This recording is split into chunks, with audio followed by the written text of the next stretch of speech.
Muito bem. E quem sabe agora então vamos falar um pouquinho aí de equações e problemas de primeiro grau. Assunto esse sempre presentes em editais.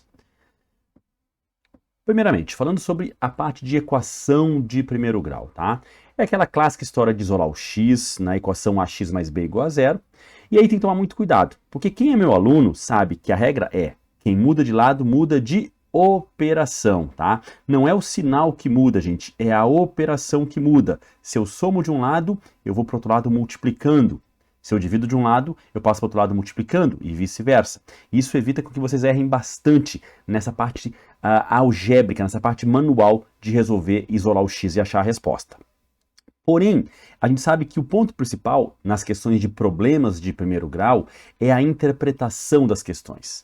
Então são questões sempre presentes em prova, que cobram do aluno conhecimentos amplos sobre diversos assuntos da matemática básica, como fração, porcentagem, interpretar o texto, entender o que ele está propondo, e muitos de vocês têm muito medo de interpretar as questões. Então a minha dica, o meu pedido é: leia a questão com todo cuidado e se permite vivenciar o que a questão está propondo. Imaginar a situação proposta por ela.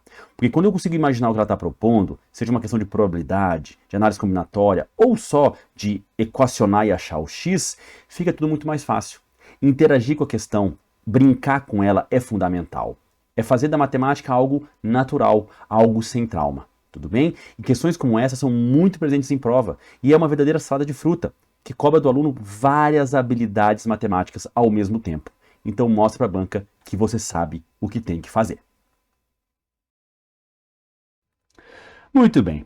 E quando o assunto são os problemas de primeiro grau, envolvendo também ali a parte de equações de primeiro grau, você já sabe? Como é que a banca Sesgarril já cobrou isso? Vamos dar uma olhadinha?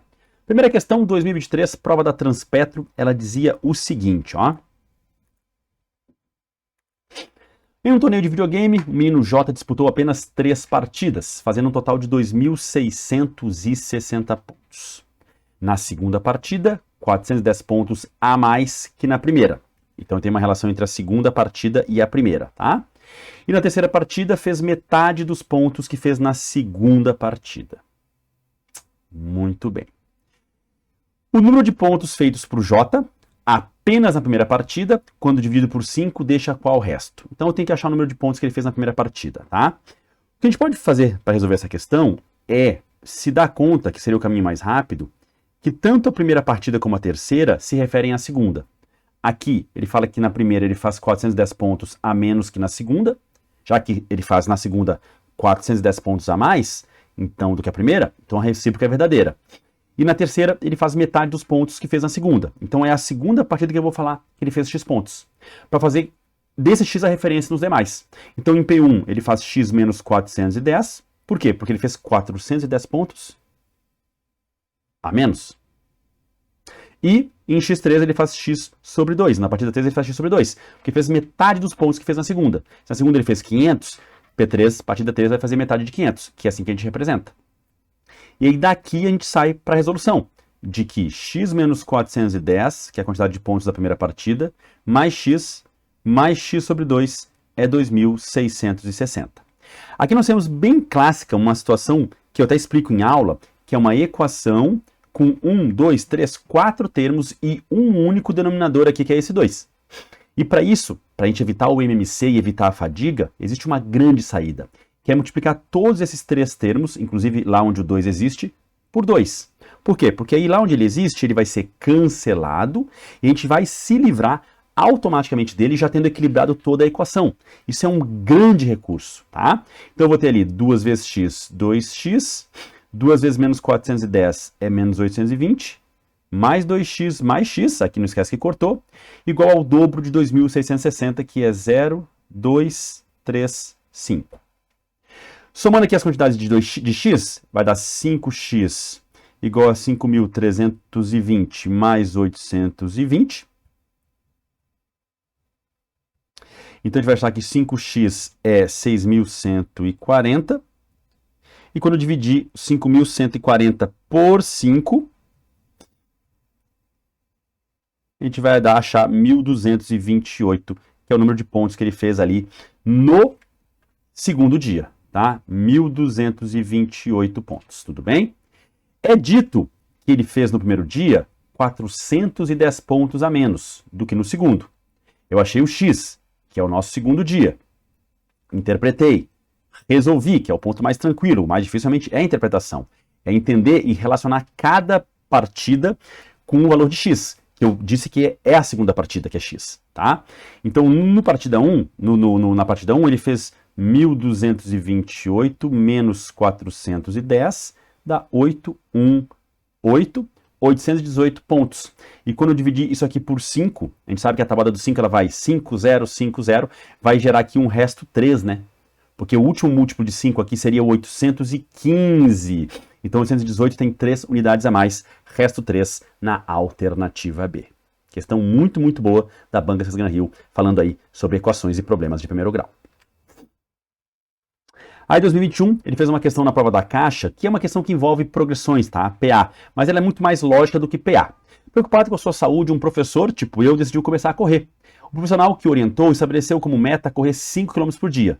Entretanto, como o professor está fora de forma, terá que seguir um programa de treinamento gradual. Nas 2 primeiras semanas, ele vai correr diariamente 1 km e caminhar 4. Na terceira e quarta semanas, ele vai correr 1,5 km e caminhar 3,5. E a cada 2 semanas, o programa vai ser alterado dessa forma. Ele diminui meio quilômetro a caminhada e aumenta meio quilômetro a corrida. Tudo bem? Até que ele comece a correr 5.000 km. E é isso que ele quer saber. Quando é que ele vai começar, quando é que ele começa a correr os 5 km diários. Vamos lá? Vamos ter aqui uma planilha para a gente poder ajustar a questão, tá? Então, primeira e segunda semanas, ele vai caminhar 4 km e correr 1. Tudo bem? Terceira e quarta semanas, vai caminhar 3,5 e correr 1,5. Quinta e sexta, 3 e 1. Não, e 2, perdão, 3 e 2. Né? Aumenta 1 e outro diminui. Pode ver que a soma sempre dá 5 km. Aqui, 2,5, 2,5, 2, 3, 1,5, aumenta meio, 3,5, 1, 4, meio, 4,5, e aqui é quando ele vai fazer 0 e vai começar a correr os 5 km, bem na 17ª semana. Tudo bem? Então, com essa planilhazinha aqui, você conseguia perceber o que acontecia a cada 2 semanas. Então, ele inicia a corrida de 5 km bem na 17ª semana, que era o gabarito na letra C. Quem tentou resolver por PA não está errado, mas eu acho que é um caminho muito mais complexo. Essa questão ela é muito mais interpretativa e de lógica do que realmente de montar uma sequência numérica. Não que esteja errado, mas ao meu ver é muito mais saudável fazer assim do que ter jogado na série, interpretado a solução, né, o que você encontrou ali de resultado. Na minha visão, que seria muito mais tranquilo perceber que ele zera a caminhada e vai na corrida de 5 km na 17ª semana e na 18ª, então ele inicia na 17ª. Aqui uma questão da AG Rio 2023, que dizia o seguinte: uma pequena escola está comemorando o feito de ultrapassar a marca de 200 alunos, já são 222 alunos matriculados. O novo diretor da escola resolveu fazer uma breve comemoração depois do horário da aula e pediu para que os alunos fossem reunidos no pátio. Ao encontrar a multidão de alunos, ele gritou: "Boa tarde, meus 222 alunos!" E um dos alunos respondeu: "Não somos 222, senhor diretor." Muitos precisaram ir embora. Seríamos 222, uma condicional, se o senhor contasse com o dobro de nós alunos presentes, que não são 222, é menos, mais metade dos alunos presentes, mais a terça parte dos alunos presentes, mais o senhor, respeitável diretor. Supondo-se que o aluno esteja certo, dividindo-se o número de alunos presentes por 5, encontra-se o resto. Primeira coisa aqui, o número de alunos presentes, vou chamar de x. Tudo bem? E é menor que 222. O que o aluno disse? Se o senhor contasse com o dobro dos alunos presentes, que é 2x, mais a metade dos alunos presentes, que é x sobre 2, mais a terça parte dos alunos presentes, que é x sobre 3, né? A terça parte é 1/3 d, ou algo sobre 3. A terça parte da sua idade é a sua idade sobre 3, ou dividida por 3. Essa é a lógica. Tudo bem? Aí sim, mais o senhor, mais um, mais ele, aí sim seríamos 222. Então ele disse assim, ó, nós não somos agora 222, porque uma galera foi embora. Mas se a gente pegasse o dobro dos presentes, que a gente chamou de x, mais metade dos presentes, mais a terça parte dos presentes, mais o senhor, que é uma pessoa, seríamos 222. E de novo, nós temos uma questão que exige do candidato muita interpretação, muito cuidado para montar e depois resolver. Mas a parte principal é montar. É sair do português do enunciado para o matematiquês da equação. Então observa aí a cada ponto do que o aluno fala. O dobro de nós alunos, mais metade de nós alunos, mais a terça parte de nós alunos, mais o diretor, seríamos 222. Por isso a gente igualou a 222. Porque essa somatória daria 222 nesse momento. Tudo bem? Aqui nós temos uma equação com dois denominadores, tá? O ideal aqui era tirar o MMC entre 2 e 3, que é 6. Então eu faria aqui de um lado 6, do outro lado 6 também. Eu já passaria esse 1 para cá subtraindo, antes de mais nada, tá? Para ganhar tempo. Então aqui ficaria 2, 2, 1, para ganhar tempo. Tudo bem? Aí eu divido 6 por 1, dá 6 vezes 2x, dá 12x. Mais 6 dividido por 2, dá 3 vezes x, dá 3x. Mais 6 por 3 dá 2 vezes x, dá 2x. E ali, 6 por 1 dá 6 e vai multiplicar ele por 221. Isso é o MMC. Eu divido o novo denominador pelos antigos e multiplico a resposta pelo numerador. 6 por 1 é 6, multiplica por 2x, dá 12x. 6 dividido por 2 dá 3, multiplica por x.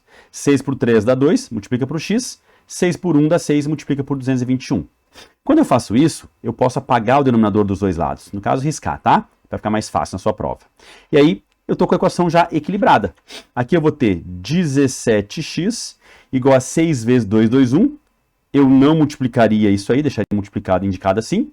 Passaria o 17 dividindo, tá? E quando eu dividir 221 por 17, isso vai dar 13. Então vai ficar igual a 6 vezes 13, que seriam 78 alunos. Então existem 78 alunos no pátio, não estão 222. Se pegasse o dobro disso, mais a metade disso, mais a terça parte disso, mais 1, daria 222. Você pode, inclusive, fazer a contraprova. Pega o dobro de 78, soma com metade, com a terça parte, com 1, vai dar 222. Tudo bem? Ele quer a divisão de 78 por 5, e aí, de novo, temos um resto igual a 3 na alternativa D. Porque o último múltiplo de 5 é o 75. 78 tem 3 unidades a mais, então o resto na divisão por 5 é 3. Questãozinha muito, muito boa, de novo, no que tange a ideia de interpretar, montar e resolver. Todas essas etapas, muito necessárias quando a gente fala de equações e problemas de primeiro grau.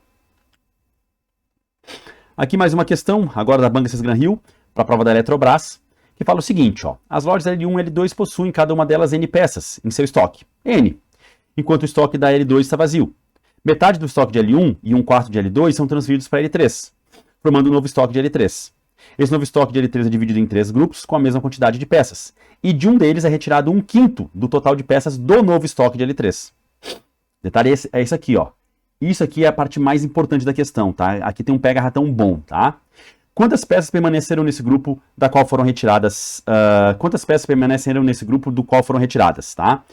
Eu posso entender e posso citar aqui, gente, que o N vai ser um valor que seja divisível por 4 e por 2 ao mesmo tempo. Vamos pensar em 100? Vamos pensar em 100? 100 peças, tá? Então a gente vai ter L1 com 100 peças, L2 com 100 peças, L3 inicialmente vazio. Aí metade de L1, 50, vão para L2, para L3, perdão. E 1/4 de L2, o que é 1/4 de 100? 25. Também vão para lá. Certo? Sobram então em L1, 50, em L2, 75, em L3 também 75 peças. Até aí tudo bem? Beleza. Foca no L3, tá? Então, L3 vai ter 75 peças. 50 vieram de L1. L1 tinha 100 menos 50, ficou com 50. L2 tinha 100 menos 25, ficou com 75, tá?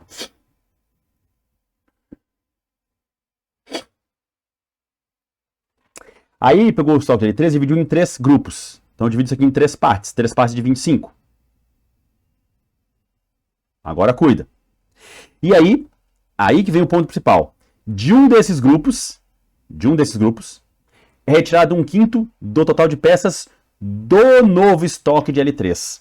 Não é do grupo, não é 1/5 do grupo, é 1/5 disso aqui, ó. Quanto que é 1/5 de 75? 1/5 de 75 vai dar 15 peças. Então ele pega um desse aqui e tira 15, sobrando 10. Ele não tira 1/5 do grupo, ele tira 1/5 do novo estoque de L3. O novo estoque de L3, gente, são essas 75 peças que ele ganha de L2 e L1. Esse era o detalhe, tá? Agora, para matar, quantas peças permaneceram nesse grupo do qual foram retiradas? Olha, permaneceram 10. Ah, mas nenhuma alternativa tem 10. Por quê? Porque a gente botou ali o valor de N como 100. Então, se a gente for lá olhar a alternativa A, 3 vezes 100, 300. Se eu dividir por 20, vai dar 15. Não é. Letra B, 100 por 20 dá 5. Não é. Letra C, ou seja, eu vou ter que jogar o N igual a 100 em todas as alternativas, mas ao meu ver é mais fácil. 300 por 10 é 30. Também não é.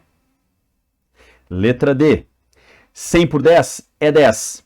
E letra E, 100 por 5 é 20. Onde é que deu 10? Exatamente igual ao que nós tínhamos conseguido aqui embaixo? Na alternativa D. Isso é uma possibilidade numa questão desse padrão. É eu supor um valor para N, que eu supus 100, para facilitar a minha vida, fazer a conta acontecer e jogar o N nas alternativas e ver qual que bate com a minha resposta. Tudo bem? Poderia fazer ela com N, com fraçõezinhas? Poderia, usando a ideia da fração complementar, mas ia dar um trabalho muito maior. Não vale a pena. Porque eu ia ter que fragmentar tudo isso, ia dar um trabalhão que eu acho que realmente é desnecessário até tentar fazer aqui.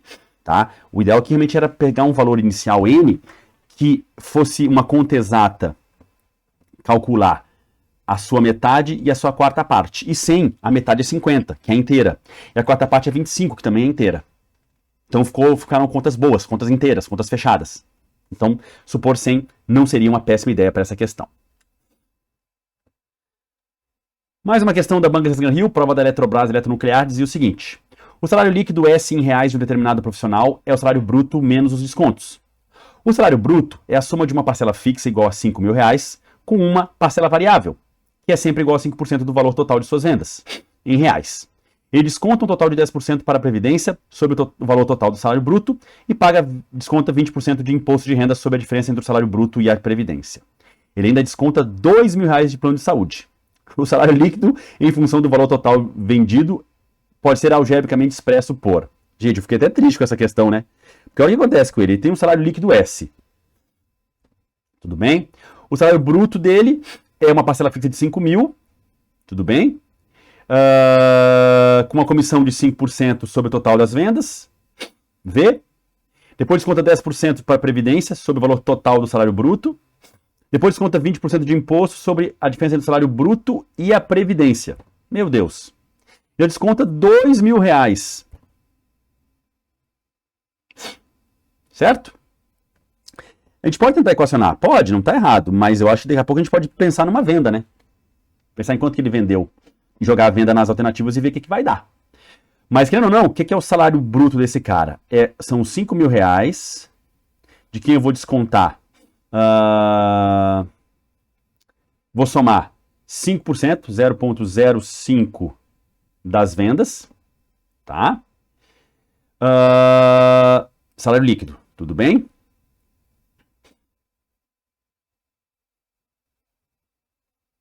Salário bruto é 5 mil com a variável. Aí vai pegar isso aqui, ó, e vai descontar 10% para a Previdência. Então ele não vai pagar tudo isso, ele vai pagar 10% disso. E eu acho que tentar montar é pior. Eu faria o que nessa questão? Jogar com a questão. Eu vou pensar que ele vendeu R$1.000. Certo? Então o que é o salário bruto dele? É 5 mil de fixo mais 5% de R$1.000, que vai dar R$50. Salário bruto vai dar 5.050. Tudo bem? Aí, eu vou descontar de Previdência 10% do salário bruto. Vou descontar aqui, então, 10% disso, R$505. Tá? E de imposto de renda, vou descontar 20% da diferença entre o salário bruto, que é de 5.050, menos R$505, que é a Previdência. Eu não posso pagar imposto de renda sobre Previdência, né? Então, quando eu supor que ele vendeu R$1.000, eu vou ter de imposto de renda isso aqui, ó, 20% dessa diferença, tá? 505.050 menos 505 dá 4.545. Eu teria que calcular 20% disso, tá? Então, o imposto de renda vai agir sobre isso. Vai agir em 20%, 0,2 vezes 4.545. Então, vai dar R$ 909 de imposto de renda. Tá? Aí, qual é o salário líquido dele, então? Vai ser os 5.050 menos 505 de previdência, que é 10% do salário bruto, menos R$ 909, que é o valor do imposto de renda. Ah, não, ainda tem 2.000 do plano de saúde. Então, o salário líquido dele vai ser 3.636, já fazendo esses dois descontos aqui, menos 2.000. Ô, Jesus, hein? Menos 2.000. Que vai dar ali R$ 1.636. Aqui. Aí o que eu faria agora? Eu testaria o valor de V em cada uma das alternativas. Tá? Agora observa que aqui, ó, já tem que eliminar a letra A, porque já vai dar maior do que 1.600. Maior do que 1.600, maior do que 1.600. O salário dele final, líquido, é de R$ 1.636. Então, qual é o gabarito? A alternativa D. É de 1.600 mais 0,036V. Por que é assim também, que é outra maneira de enxergar, além de fazer essa tentativa que eu fiz aqui? Porque eu tenho que entender que eu vou ter vários descontos, né?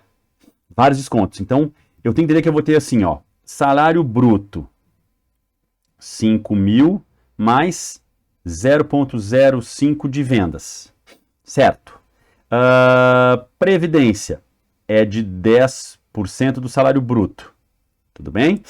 Imposto de renda é de 20% da diferença entre o salário bruto e a previdência, que seria, no caso, o salário líquido parcial. Então, aqui eu tenho o salário líquido parcial, que seria de 0,9, né? Porque se eu descontar 10% do salário bruto, sobram os outros 90%. Então, é 0,9 do salário bruto, certo? Aí eu desconto 20% dele. Então, o que vai sobrar depois desses dois descontos? Vai sobrar 80%, já que eu descontei 20% dessa diferença aqui, disso aqui, ó. Tá? Porque quando eu pego o salário bruto e tiro 10% de previdência, o que sobra é a diferença. Isso aqui já é a diferença. É tipo um salário líquido parcial. Já é a diferença entre o salário bruto e a previdência descontada. Se eu descontar 10% de previdência sobre o salário bruto, os outros 90% já é essa diferença, já é o que sobrou. Então vai ser 80% de 0,9, né, que é 90% do salário bruto.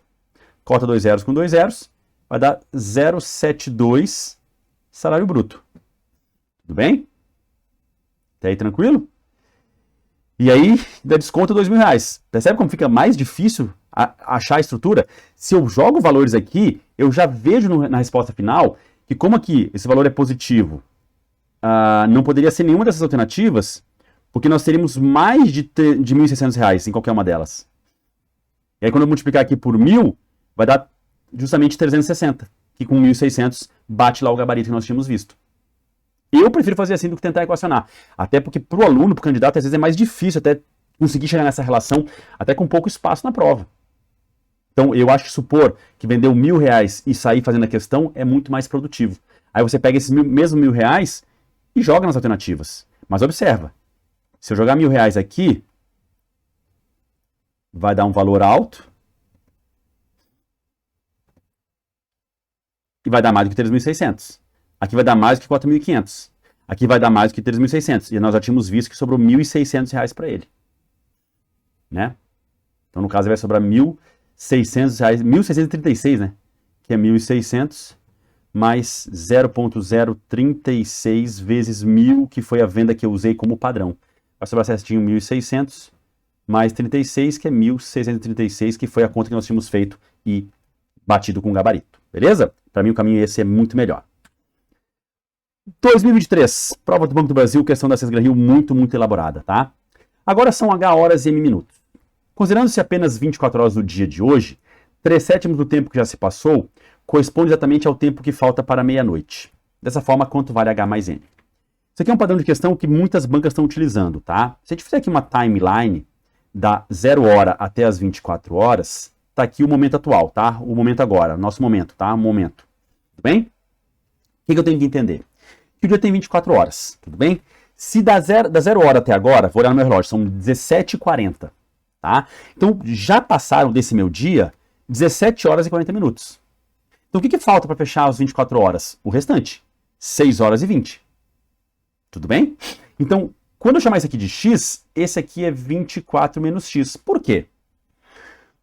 Porque eu tenho todo um segmento, ou todo um dia de 24 horas.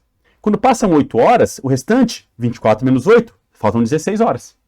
Quando passam 10 horas, 24 menos 10, 14. Essa é a conta que eu faço, para entender a relação entre o tempo que já passou e o tempo que falta para meia-noite. Se já passaram 12 horas, faltam outras 12. Se passaram 10, faltam 14. Por quê? Porque esse momento aqui é x, que é o que já passou, e o complemento é 24 menos x. Ou o contrário, se você quiser. Tudo bem? E aí eu precisava só equacionar isso aí. E isso era a jogada principal da questão. 3/7 do tempo que já passou, que é de x horas, correspondem igual exatamente ao tempo que falta, 24 menos x. Era isso que tinha que resolver agora. E não é difícil resolver, essa é a parte mais fácil. O mais difícil para muitos candidatos foi montar essa relação, entendendo que o dia tem 24 horas, uma parte que até o momento de agora já passaram x horas e minutos, o restante é 24 menos x. Tá? Eu não estou falando que esse x é hora exata, pode ser horas com minutos, pode ser. Tá? Mas a gente está pensando em 24 horas, então seriam 24 horas menos x. Tudo bem? Esse 7 aqui divide, passa para o outro lado fazendo o quê? Multiplicando. Então fica 3x igual a 7 vezes 24 menos x. Fazendo aqui a distributiva, eu vou apagar e fazer de novo, tá? Então ficou 3x igual a 7 vezes 24 menos x. Então fica 3x igual a 7 vezes 24, 168 menos 7x. O 7x vem para cá somando na operação inversa, igual a 168. Logo 10x igual a 168. Logo x igual a 16,8 horas. Tudo bem? E aí é que está o ponto principal. O que é isso aqui? Isso aqui são 16 horas exatas e 0,8 hora, que não chega a ser uma hora inteira, tá? E aí o segredinho aqui para você não sofrer é multiplicar por 6. Multiplica por 6. Quanto que é 8 vezes 6? Né? Multiplica essa parte decimal por 6. Quanto que é 8 vezes 6? 48, né?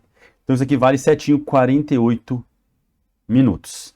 Então agora são exatamente 16 horas e 48 minutos. Certo? 0,8 hora não são 80 minutos, até porque vai até 60 só, né? Isso é um pega-ratão clássico. Então para você se livrar disso, pega o decimal e sempre multiplica por 6. Isso é uma regra, tá? Então vai dar 16 horas e 48 minutos. Somando H mais M, quanto que dá 16 mais 48? Dá 64 na nossa alternativa D. Questão muito boa da banca CES Gran Rio, aí sobre equações e problemas de primeiro grau.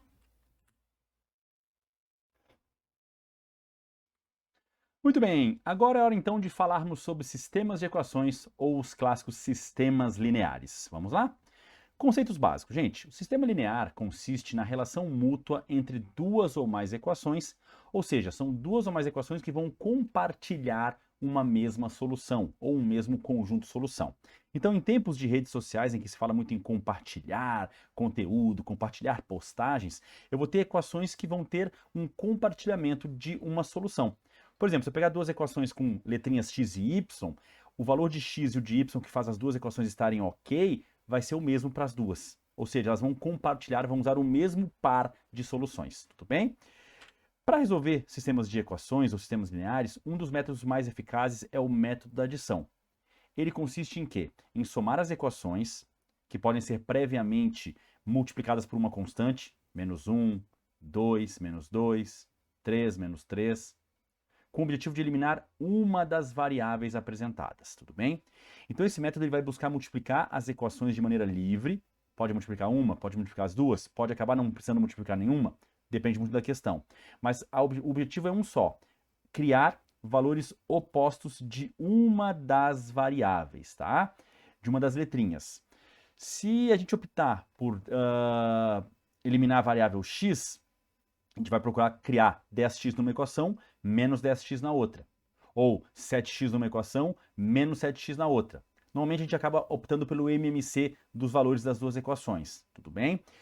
E é óbvio também que é legal perceber que vale a pena você eliminar a variável que não foi solicitada. Porque se a questão pedir y, vale a pena você eliminar x, porque aí o x sai de cena e o y fica. E você acaba encontrando ele de forma mais rápida, tudo bem? Então, preferencialmente, busquem eliminar a variável que não foi solicitada. E as situações em que não é necessária tal multiplicação. Já peguei questão de prova, de banca boa, que era só somar as equações, porque já estavam criados os valores opostos de uma das letras. Isso também pode acontecer na sua prova, tá bom? Aqui um exemplo, ó. Tá ali duas equações, duas letrinhas, né, x e y, duas equações distintas e também não proporcionais, né? Por que eu falo em não proporcionais? Porque se eu tivesse aqui, ó, 3x mais y igual a 9 e tivesse uma outra equação, 6x mais 2y igual a 18, eu não conseguiria resolver o sistema. Por quê? Porque eu vou ter mais letras do que equações disponíveis. Já que a equação azul, ela nada mais é do que o dobro da vermelha, então ela fala a mesma coisa. Ela não conta como uma nova equação, porque ela é proporcional à vermelha, ela é o dobro dela, tudo bem? Então a gente vai resolver um sistema quando a gente tiver ali equações não proporcionais, tudo bem? Então ali, ó, primeiramente, qual variável você quer eliminar? Pode eliminar x, pode eliminar y. Se eu quero eliminar y, eliminar a variável y, eu tenho que focar, então, nas suas duas quantidades. Tem um y numa e 3y na outra. Tá. O que eu faço aqui, então? Eu entendo que aqui tem mais 1 e lá tem mais 3. Qual é o MMC entre 1 e 3? É o próprio 3. Tudo bem? Ou seja, eu deveria fazer com que uma equação tivesse 3y e a outra tivesse o oposto, menos 3y. Como é que eu faço isso? Buscando eliminar, então, o y, eu vou multiplicar a primeira equação por menos 3. Por quê? Porque eu vou ficar... E aí tem que multiplicar toda ela, tá? 3x vezes menos 3, menos 9x. Mais y vezes menos 3, menos 3y. 9 vezes menos 3, menos 27.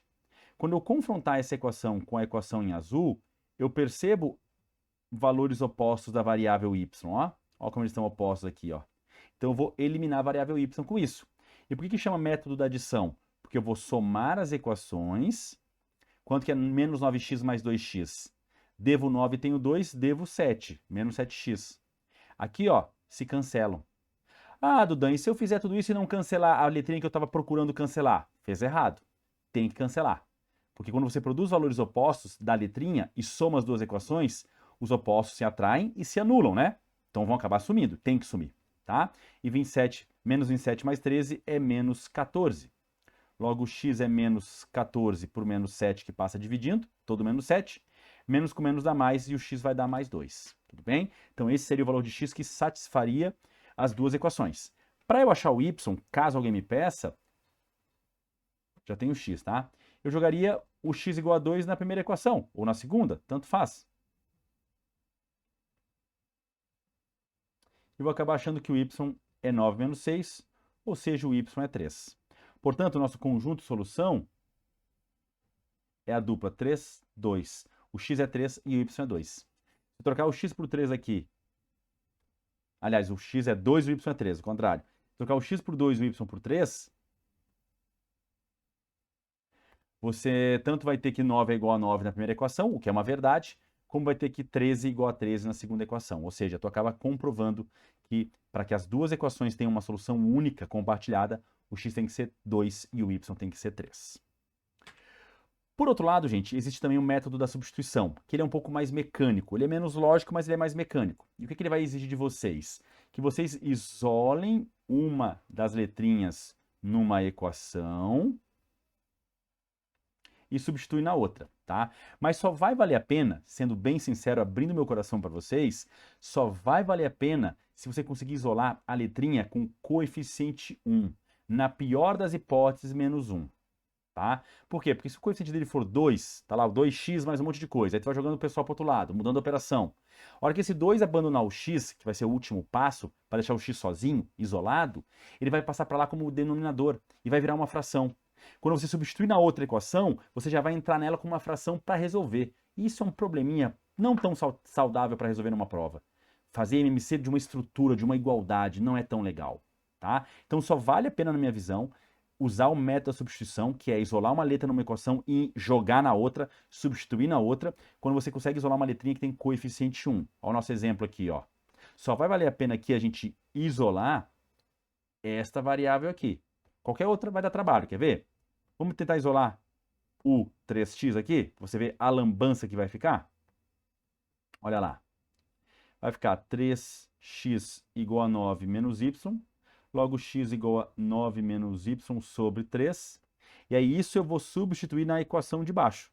Vai ficar 2 vezes o x, que é 9 menos y sobre 3, mais 3y igual a 13. E aí o que eu vou ter que fazer aqui? Fazer o MMC de tudo para perder esse denominador aqui, o que para alguns vai ser um bom trabalho, né? Se não, até pode ser um erro. Então não vale a pena. Na minha visão é muita perda de tempo e é querer errar a questão. O que vale a pena aqui fazer então? A gente isolar este y aqui. Então o y é 9 menos 3x e substituir na equação de baixo. Aí sim, 2x mais 3y, que eu troquei por 9 menos 3x, igual a 13. Ficaremos com 2x mais 27 menos 9x, né, que a gente vai fazer a clássica distributiva, o clássico chuveirinho, igual a 13. 2x menos 9x igual a 13 menos 27. Menos 7x é menos 14. Lembra que a gente ficou com essa mesma resolução no método de adição? Obviamente vai dar a mesma resposta. Então, x é menos 14 por menos 7. X igual a mais 2, tudo bem? Se a gente botar ali em qualquer equação, vai achar o y igual a mais 3 do mesmo jeito. Agora sim, sendo bem sincero, gente, o ponto mais complexo na resolução de questões de sistemas não é essa resolução mecânica, seja ela pelo método da adição ou da substituição, e sim a capacidade do candidato, do aluno, ler o enunciado, com todo o seu texto em português, citando ali uma situação, um problema, de carros na garagem, de alguém que foi à feira comprar bananas e maçãs, de alguém que comprou lápis e canetas, e a partir dessa leitura, montar as duas equações. Porque o mais importante é entender que cada equação pode trabalhar com uma ideia diferente, mas tem que usar as mesmas letrinhas, sendo x o número de quilos de banana que eu comprei e y o número de quilos de maçã, ou até x sendo o quilo da maçã e o quilo da banana sendo y, o valor monetário, ou x sendo o número de carros e y sendo o número de motos de uma garagem. Então o ponto é entender que você vai usar os mesmos elementos, x e y, mas você vai montar duas equações que falam coisas diferentes. Esse é o ponto principal nas questões que envolvem sistemas de equações, é interpretar cuidadosamente o enunciado. Isso é, sem dúvida, fundamental.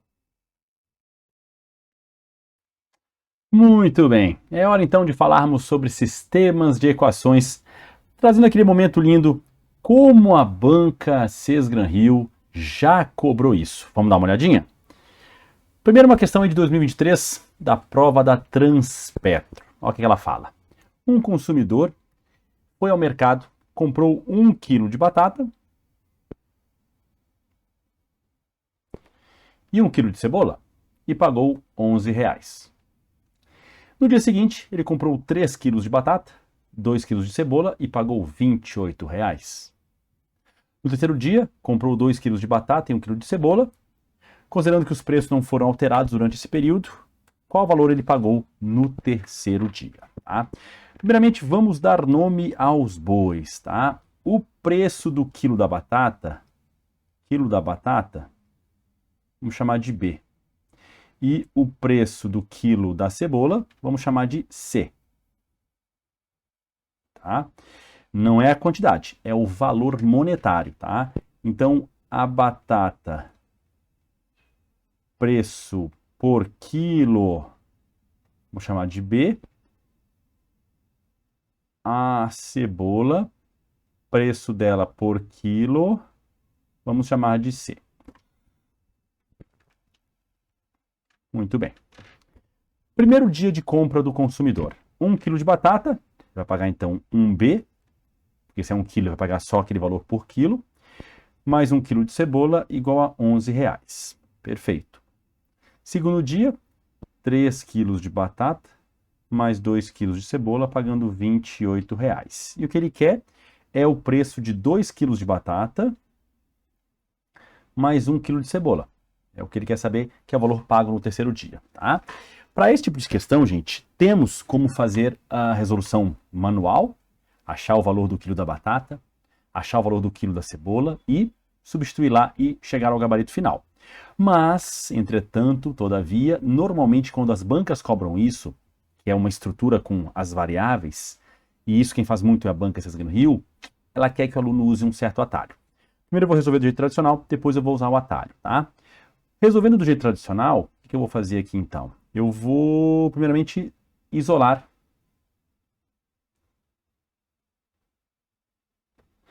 uma das variáveis na equação vermelha, seja ela B ou C.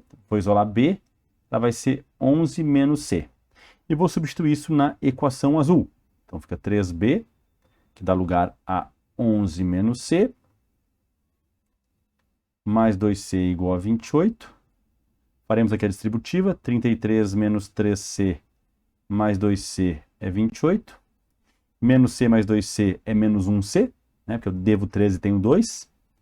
É 28 menos 33. Então, menos C é menos 5. Multiplicando por menos 1, eu vou achar que o preço da cebola é R$ 5,00 o quilo. Tudo bem? Substituo aqui em cima e encontro, consequentemente, que o preço da batata é 11 menos 5, ou seja, o preço da batata é de R$ 6,00 o quilo. Achei o valor individual do preço do quilo da batata e também do quilo da cebola.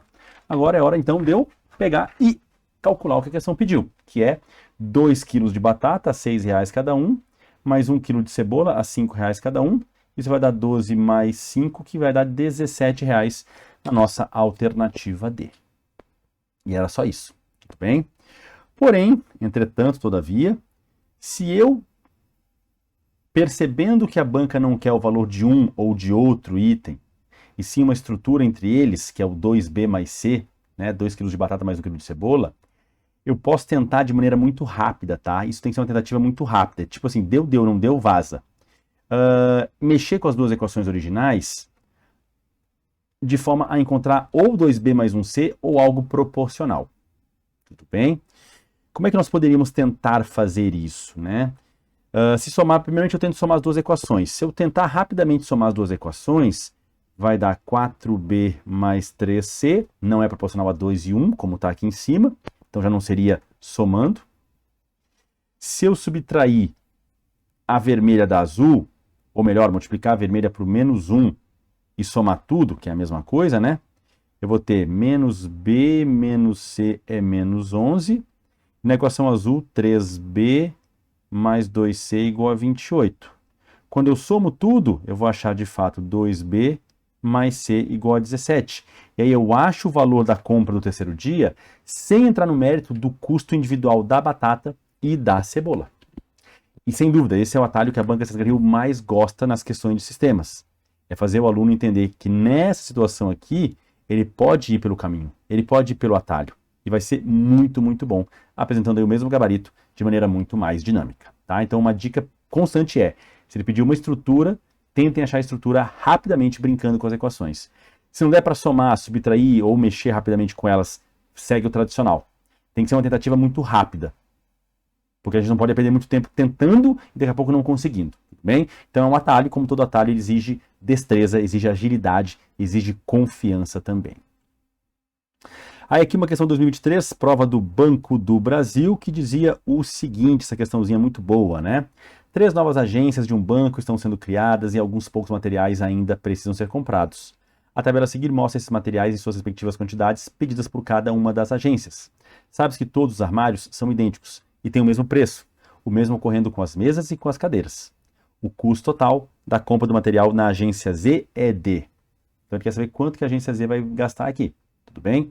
Então é uma questão muito, muito parecida, porque a gente vai ter de novo um sistema montado, só que aqui temos um pequeno detalhe, tá? Inicialmente, você percebe que você não consegue resolver a questão. Por quê? Eu vou chamar de A o preço de cada armário, M o preço de cada mesa e C o preço de cada cadeira, tá? Então, na agência X em vermelho, 4A mais 7M mais 10C igual a 7.500. Então, a compra na agência X é essa, tá? sendo que o A é o preço de cada armário, M é o preço de cada mesa e C é o preço de cada cadeira. Na agência Y, vou fazer em azul. Aí é um armário, mais 2 mesas, mais 3 cadeiras, chegando a R$ 2.080. E o que ele está pedindo é na agência Z, onde eu tenho 2 armários, mais 2 mesas, mais 2 cadeiras, ou seja, 2 de cada. Ele quer o valor final disso aqui. Tudo bem? Quando eu percebo que ele quer uma estrutura envolvendo as 3 variáveis, e mais do que nunca, quando eu percebo que eu tenho só 2 equações, né? E 3 letrinhas, quando eu tenho menos letras do que equações distintas e não proporcionais e não conflitantes, que é como a gente explica em aula, eu tenho um sistema que ele tem infinitas possibilidades, infinitas soluções. Então aqui eu não conseguiria, só com essas 2 equações, a vermelha e a azul, e com as 3 variáveis A, M e C, indicando os preços do armário, da mesa e da cadeira, resolver a questão. Não conseguiria. Tudo bem? Então, tentativa e erro, vamos lá. Se eu somar tudo, vai dar 5A mais 9M mais 13C. Não deu proporcional a 2, 2 e 2. Já não é somando tudo. Subtraindo a azul da vermelha. 4A menos A, 3A. 7M menos 2M, 5M. Já não deu proporcional. 10 menos C é 3, 7C. Não deu proporcional. Porém, não temos outra saída. Aqui tem que ser brincando disso mesmo. Qual vai ser a lógica? A gente vai multiplicar a segunda equação por menos 2. Tá? E aí o que vai acontecer? Isso tem que ter muito tino, muita habilidade para isso, muita intimidade com a matemática.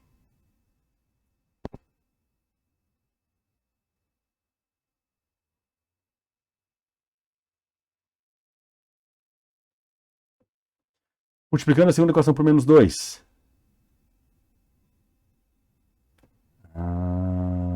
Talvez por menos 3, na verdade. Menos 3, perdão, menos 3. Menos 2 também não vai dar. Menos 3. Tá vendo?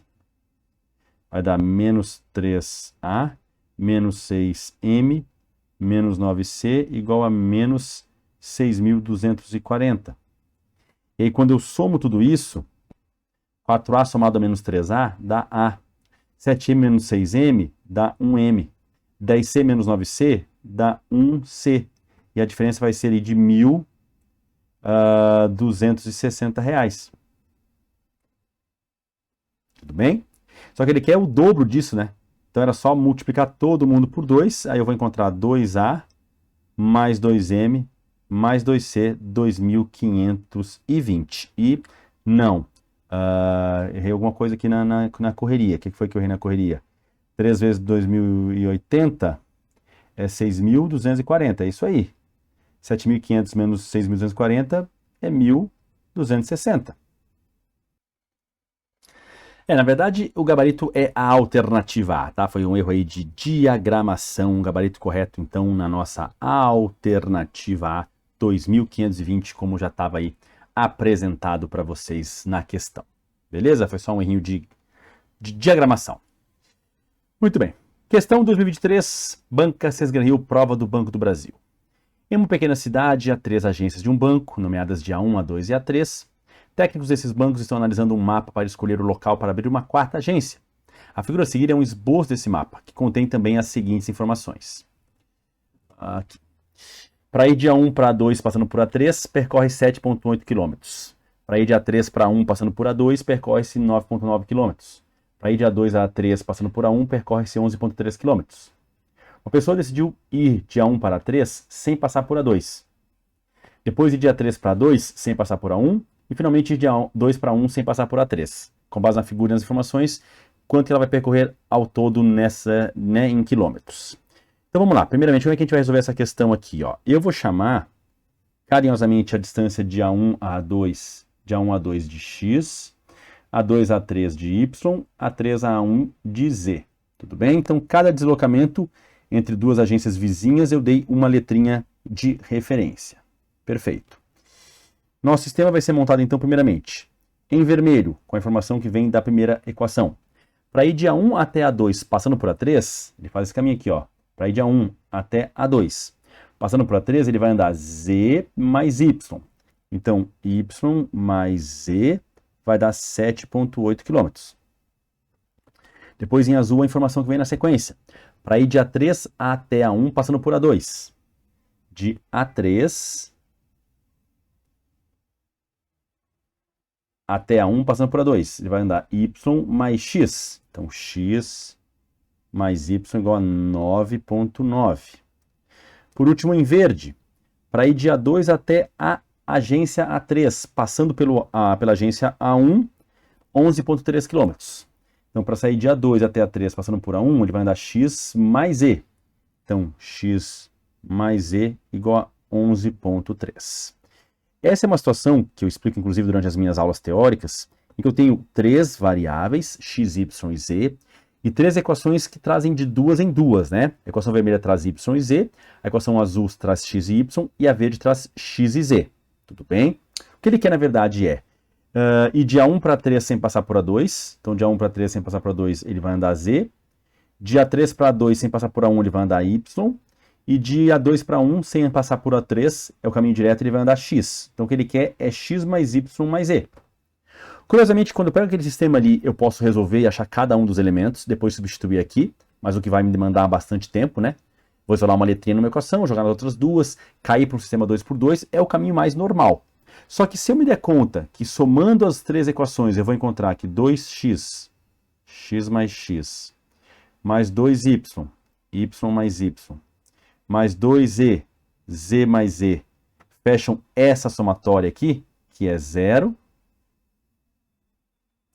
2 vai dar 9, 18, 9, 29,0. Então, se eu dividir tudo por 2, eu vou achar que 1x, 1y e 1z é a metade de 29, que seriam 14,5 km na alternativa D. Então, é mais uma questão da Banca Zero Rio valorizando quem vai pelo atalho. E por isso que eu digo, a banca adora esse tipo de situação em prova. Quem resolver achar a distância de x de A1 a A2, de A2 a A3 individualmente, também acerta a questão. Mas vai ser realmente um trabalho muito, muito maior, muito mais longo e cansativo. E para uma prova isso não é legal. Tudo bem? Tranquilo? Beleza. Agora mais uma questão da prova do Banco do Brasil 2023, que dizia o seguinte: uma empresa estava patrocinando um evento musical e resolveu presentear alguns de seus melhores clientes com ingressos para o evento. Para cada um dos 30 clientes solteiros foi enviado um envelope com apenas um ingresso. Para cada um dos 40 clientes casados foi enviado um envelope com 2 ingressos. Antes de serem enviados pelo correio, os conjuntos de envelopes com 2 ingressos foi pesado, dando uma massa de 5.720 gramas, ao passo que a pesagem de conjunto de envelope com apenas um ingresso indicou 3.090 gramas. Sabendo-se que os cônjuges dos clientes não são clientes do banco também, né, para também não terem recebido envelopes no seu nome, qual a massa de cada ingresso, tá? Então, por que a gente vai resolver essa questão aqui? Vamos tentar entender como é que a gente vai se posicionar, tá? O peso do ingresso eu vou chamar de I, e o peso do envelope eu vou chamar de E, certo? 30 clientes solteiros, cada um recebeu um envelope mais um ingresso. 40 clientes casados, cada um recebeu um envelope com 2 ingressos. E aí, o conjunto de envelopes com 2 ingressos deu massa total de 5.720. Ou seja, 40 envelopes mais 80 ingressos dá 5.720. Por quê? Porque quando ele manda para 40 clientes casados, ele manda 40 envelopes, cada envelope com 2 ingressos, total de 80. Então, isso vai dar ali 5.720. Tudo bem? Já o grupo, o conjunto de envelopes para os solteiros, vai com envelope e um ingresso só. Então são 30 clientes, 30 envelopes, mais 30 ingressos, dando 3.090. O que ele quer é a massa de cada ingresso, ele quer o I, tá? Como ele quer o I, não tem atalho, vamos ter que resolver, certo? Para resolver isso aqui, achar o I, o que eu faria, tá? Eu multiplicaria a primeira equação por 3 e a segunda por menos 4. Por quê? Primeiramente, na verdade, verdadeira, eu dividia todo mundo por 10 para tirar esses zeros daqui e trabalhar com equações mais leves. Tá errado? Não, não tá. Tá? Então, multipliquei por 10 para facilitar a minha vida. Depois, entre 4e e 3e, o número comum entre 4 e 3, o múltiplo comum é o 12. Então, 4e eu multiplicaria por 3, a primeira linha, e a segunda por menos 4. Para quê? Para produzir, de fato, valores opostos da mesma variável. Então, a equação vermelha multiplicada por 3 dá 12e mais 24i, dando ali 6, 1, 1, 7. A equação azul toda ela multiplicada por menos 4, tem que trocar o sinal. Dá menos 12e menos 12i igual a 6, 12 menos 1.216. Quando eu somar tudo isso aqui, ó, as quantidades de E, que é o envelope, saem de cena, justamente porque eu estou procurando o ingresso, eu vou mirar no envelope. Vai ficar em 12i igual àquela diferença ali, que é de 500 gramas. Então, I vai ser 500 sobre 12, tá? 500 sobre 12, é essa a diferença? Deixa eu ver ali, vamos fazer a continha aqui bonitinha, para a gente não falhar com a conta. 572 vezes 3, 1716, perfeito. 309 vezes 4, 1.236, cabeção aqui, 36, por isso está errado, por isso que eu vi que tinha uma coisa equivocada. 36 aqui, ó. Isso aí. E aí quando eu fizer 1.716 menos 1.236, vai dar 480. E aí cada ingresso é 480 por 12. Cada ingresso vai custar 40, vai pesar 40 gramas na alternativa C. Tudo bem? Mas dessa não tinha atalho, porque ele quer especificamente o peso de cada ingresso. Muito bem. Agora uma questão de 2021, Banco Ascenso Gran Rio, prova do Banco do Brasil, que fala o seguinte, ó, um banco tem agências em 3 regiões do país. Em cada região, trabalha-se com a comercialização de segmentos, seguros X, previdência Y e consórcio Z.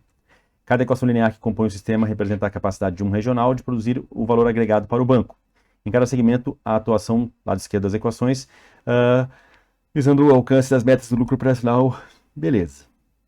De acordo com esses dados, verifica se a contribuição de um dado segmento que atinge exatamente a sua meta na região é D. Então, o que ele quer aqui? Ele vai dar ali as regiões X, Y e Z, em que ele fala que X é seguro, Y é previdência e Z é consórcio. Tá? X, seguro, Y, previdência, Z, consórcio. Tá? De acordo com isso aí. Então, de novo, a gente tem uma equação, a gente tem um sistema com 3 equações e 3 variáveis. E a gente vai precisar saber o valor de X, Y e Z, que é a quantidade em reais da contribuição de cada setor. Porque ele fala, ó, os bancos têm agências em 3 regiões, em cada região trabalha com a comercialização de segmentos. A letrinha representa o valor, né, o valor de venda de cada produto, né? São dois seguros, 5 previdências e 4 consórcios na região sul, dando ali uns R$690, tá? Só que o detalhe é que é em milhares de reais. Isso aqui está em milhares de reais também as alternativas de resposta, tudo bem? Então, resumindo, a gente vai ter que achar X, Y e Z. Como esse sistema aqui já é mais complexo, porque ele tem X, Y e Z nas 3 equações, certamente o fundamental aqui, o recomendado, vai ser resolver. Tá? E aí, para resolver, teria que trabalhar com 2 equações para eliminar uma terceira. Se isolar numa das equações não vai ser bom, porque vai sobrar a denominador. Nenhuma letrinha tem coeficiente 1 em nenhuma das equações, tá? Então, o que valeria a pena fazer? Olha,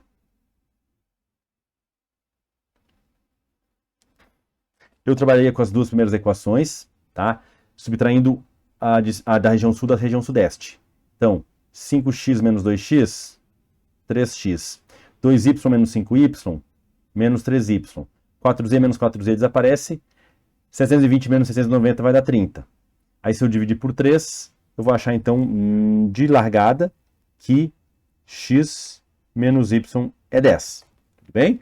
Então, eu subtraí a equação primeira da segunda, subtraí a primeira da segunda, tá? E cheguei nesse ponto. Tá? Poderia ter multiplicado a primeira por menos 1 e somado? Poderia, não está errado não, tá? Mas eu não quis fazer isso. Seguro, previdência e consórcio, é isso? Isso aí. Depois, para trabalhar com as últimas 2 equações, também mirando eliminar uma variável, a variável z. Vou multiplicar isso aqui por menos 2 e vou somar de cima. Se eu fizer aqui separadinho, fica 5x mais 2y mais 4z, 720. E a de baixo multiplicado por menos 2 fica menos 6x menos 6y menos 4z igual a menos 1080. Quando eu somo tudo, eu fico com essa equação resultante, menos x menos 4y igual a menos 360. Eu fico com menos x menos 4y igual a menos 360. É isso aí. 3x menos 3y igual a 30. Então, x menos y igual a 10. Perfeito. Na outra, já para menos 2, vai dar menos 6x mais 5x menos x. Menos 4y. Isso aí. Tá? E agora a gente vai ter que resolver isso aqui. Como é que a gente resolve aqui? Eu somaria as duas equações de novo, né? As duas equações resultantes. Então, eu trabalhei com as duas primeiras gerando a equação vermelho, com as duas últimas gerando a equação azul. Somando tudo, vou ficar com menos 5y igual a menos 350. Logo, y é igual a menos 350 por menos 5, que é mais 70. Então, o valor de y é 70. Quando eu substituir na equação vermelha, x menos y, que é 70, é 10. Então, x é 10 mais 70, x é 80. Então, já achei o valor de y e de x. Então, y é igual a 70, x igual a 80. E aí eu substituo isso numa das equações, pode ser na equação de qualquer região, pode ser na equação 1, na 2 ou na 3, qualquer uma delas, para achar o z. Tá? Uma resolução bem mecânica, tá?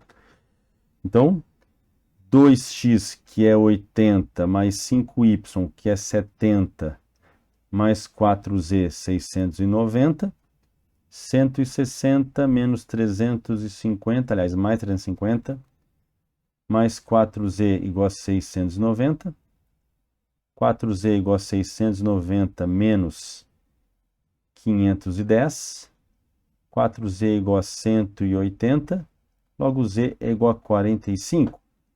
Então, z é igual a 45. Portanto, analisando aqui as alternativas, região sul vendeu em seguro quanto? Duas de 70 mil, 140 mil. Não foi 160. A região sudeste, previdência, que é o y, vendeu quanto? Vendeu... Peraí. A região sul vendeu em seguro, que é o primeiro, que é x, que vendeu 80 mil. 170 mil no seguro na região sul, gabarito. Aí, é isso aí mesmo. Vendeu 2x, então vendeu 160 mil em seguro. Por que não é a letra B? Porque na região sudeste, previdência vendeu 2y, 2 vezes 70, 140, e não 400. Região norte, quanto que vendeu de consórcio? Região norte de consórcio vendeu 2e, 90 mil, não 180, 90. Tem que multiplicar pela quantidade ali, entendendo que esse é o valor em milhares de reais de cada produto.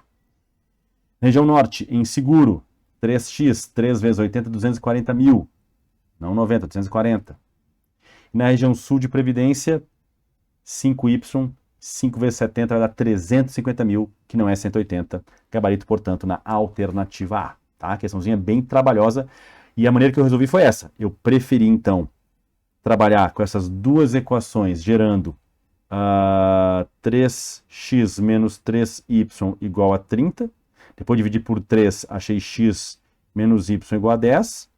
Preferi também trabalhar com essas duas equações, multiplicando a segunda por menos 2 e somando as duas para achar outra equação. Aí eu caio para um sistema de duas equações, duas variáveis, que é um campo muito mais tranquilo para mim. E normalmente quando eu encontro uma situação como essa, de um sistema 3x3, 3 letrinhas e 3 equações, esse é meu caminho. Eu procuro escalonar ele rapidamente para ficar com um 2, 2. Como não deu para isolar nenhuma variável e jogar nas outras, que seria o caminho mais rápido, eu fiz essa jogada. Joguei de duas em duas, gerando uma nova equação, e aí tendo aí a equação bem mais tranquila, o sistema bem mais tranquilo para resolver e gabaritar a questão. E depois, realmente, o ponto era interpretar. Né? O ponto depois era entender que o x era 80, que o y era 70 e que o z era 45. Ou seja, a região sul, 2 vezes x, 2 vezes 80, vai vender 160 mil em seguro. 5 vezes 70, 350 mil em previdência. E 4 vezes 45, 180 mil em consórcio. Tá? Seria aí a maneira de interpretar o que foi vendido em cada região. Eu teria que interpretar em cada região isso aí. Então, na região sul, vendi 160 mil. 350 mil e 180 mil. Região Sudeste, 5 vezes 80, 400 mil em seguro. 2 vezes 70, 140 mil em, né, verdade, 140k em previdência e 180 mil em consórcio. E na região Norte, 3 vezes 80, 240 mil, botar K, fica mais bonito, né? Já na linguagem mais tradicional.